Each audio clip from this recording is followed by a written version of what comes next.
Kutob na lang karong adlaw ang mga nag-iya og stall og pwesto sa may Cebu South Bus Terminal. Kini ang gipahibaw sa manager sa Cebu South Bus Terminal nga si Carmen Quijano. Matod ni Quijano human magusbat sa bagyong Odette, gikatak nang ipaubos sa renovation ang terminal base usab sa kamanduan ni Gobernador Gwendolyn Gwen Garcia. Mao kini ang hinungdan nga ng kutob na lang gayud karong adlaw ang mga adunay pwesto sa terminal. Gawa sa mga naandang kan-anan adunay laboratory o klinik sa ikaduhang andana sa terminal sumala ni Quijano nga kinahanglan usab nga mohawa gumikan sa gikatakdang renovation. Magpabilin hinon sa terminal ang usa ka tindahan sa donut nga nahimutang sa may ganghaan sa terminal. Pagpasabot ni Quijano nga nakadawat na og notisya ang mga nag-iya og pwesto sa terminal. 2 ka semana na ang nakalabay. Busa wa nay rason pa ang mga nag-iya og pwesto nga magpabilin pa. Ang laboratory o klinik hinoon malugwayan pa og pipila ka adlaw sumala ni Quijano. Sangnit lisod ang pagkuha sa ilang mga ekipo.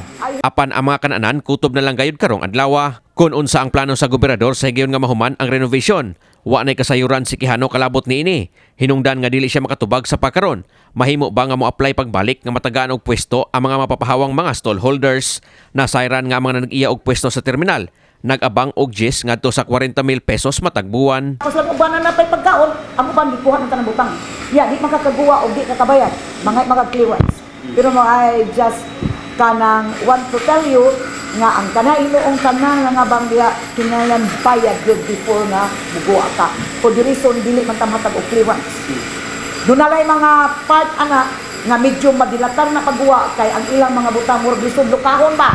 Samtang gibutyag ni Quijano nga ila na karong pangitaan og temporaryong buhatan sulod sa terminal ang Ceres Busliner.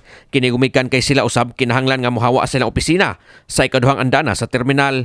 Apan side usab siya nga lisod usab kuno galing layo ang ilang buhatan sa terminal. Sanglit anaaman sa sulod sa terminal ang ilang operasyon. Sa iyang personal nga opinyon, panahon na gayud nga ipaubos sa renovation ang terminal. Tungod moabot na usab sa 15 ka tuig human kini katapusang napanindot sumala ni Quijano. Sa pangutana kung asa na makapalit og pagkaon ang mga pasahero maghuwat sa ilang biyahe, gipasabot ni Quijano nga magbaw na lang gayud sila sa pagkaron o baka magpalit sa gawas sa terminal.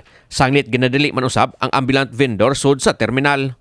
It's about time na kay kibaw kanigo gusto ka na sa lugar nga kanang iya yung hiluton ba. Nga natanaw siguro niya nga murduga na gyud kay na.